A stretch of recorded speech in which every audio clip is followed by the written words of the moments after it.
Assalamualaikum warahmatullahi wabarakatuh.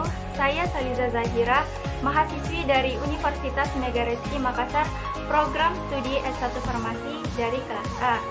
Adapun video ini saya buat untuk memenuhi tugas akhir mata kuliah Farmasetika Dasar oleh dosen pengampu Apoteker Safarudin Amin, MSI.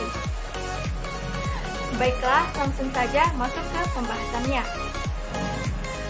Pada video kali ini, saya akan membahas beberapa poin. Yang pertama, definisi farmasetika, kemudian yang kedua, salah satu bentuk sediaan obat yaitu salep, yang mana meliputi definisi salep, kemudian penggolongan salep, kemudian kualitas dasar salep yang baik, kemudian ketentuan umum cara pembuatan salep.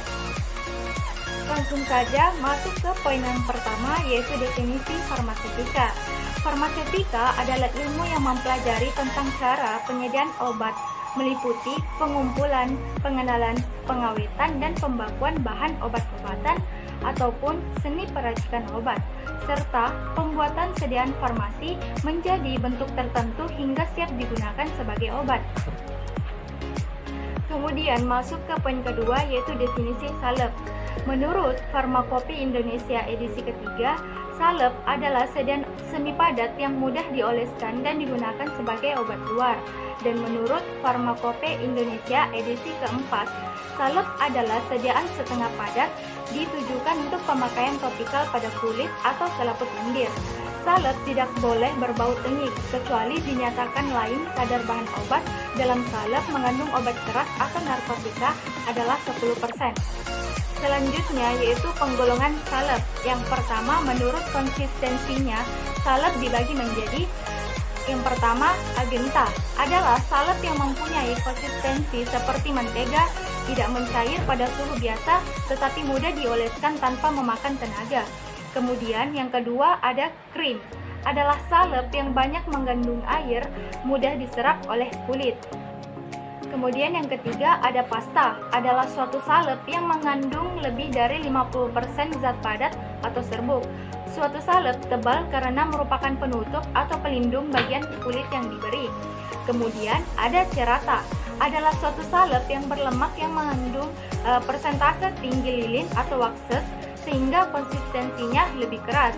Dan yang terakhir ada gelones spumae, adalah suatu salep yang lebih halus, umumnya cair dan mengandung sedikit atau tanpa lilin digunakan, terutama pada membran mukosa sebagai pelicin atau basis.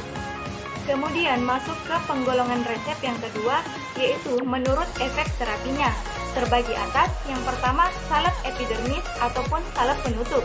Digunakan pada permukaan kulit yang berfungsi hanya untuk melindungi kulit dan menghasilkan efek lokal karena bahan obat tidak diabsorpsi.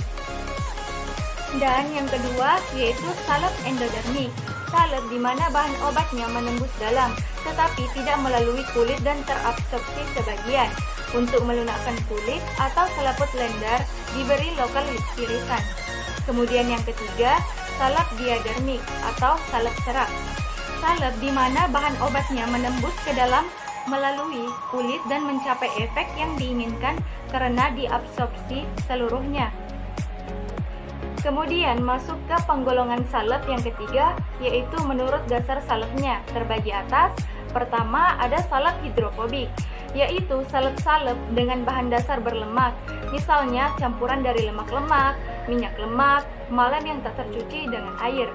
Kemudian yang kedua ada salep hidrofilik, yaitu salep yang kuat menarik air, biasanya dasar salep tipe O ataupun opium atau tipe W atau Warshwing.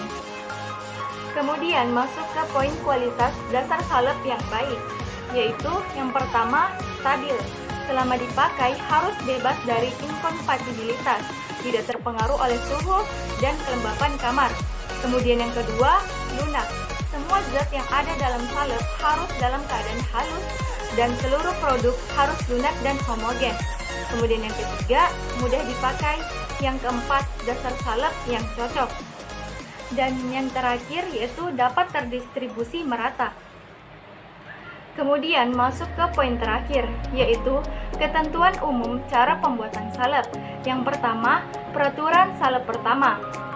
di mana zat-zat yang dapat larut dalam campuran lemak dilarutkan ke dalamnya, jika perlu dengan pemanasan.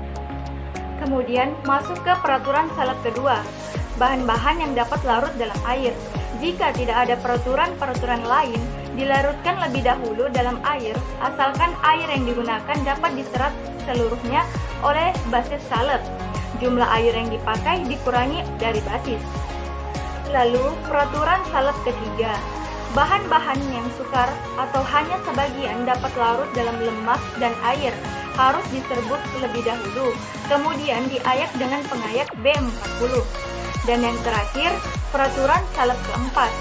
Salep-salep yang dibuat dengan jalan mencairkan, campurannya harus digerus sampai dingin. Baiklah, itu saja penjelasan singkat dari saya. Mohon maaf apabila ada salah kata maupun ucapan. Wassalamualaikum warahmatullahi wabarakatuh.